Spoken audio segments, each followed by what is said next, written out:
السلام عليكم ورحمة الله وبركاته. لو عاوز تروح متحف الحضارة في شارع الفسطاط في مصر القديمة، هتركب ايه؟ انا هقولك تركب ايه. من ميدان السيدة عيشة، من تحت الكوبري ميكروباص بيروح المتحف، مينيباص صغير.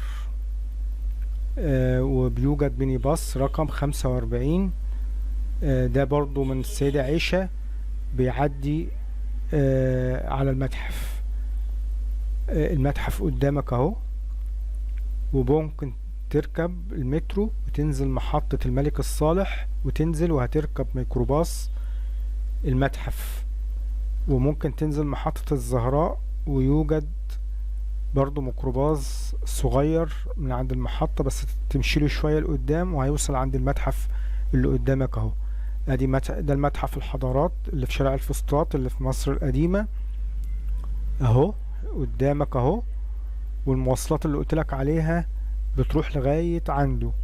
اقرب حاجة السيدة عيشة، من السيدة عيشة يا اما تركب تاكس او ميكروباص من تحت الكوبري اللي هو السوزوكي الصغير. كل ده بيجي هنا عند المتحف. متشكرين والى اللقاء، وما تنساش دعمونا باللايك والشير، وشكرا.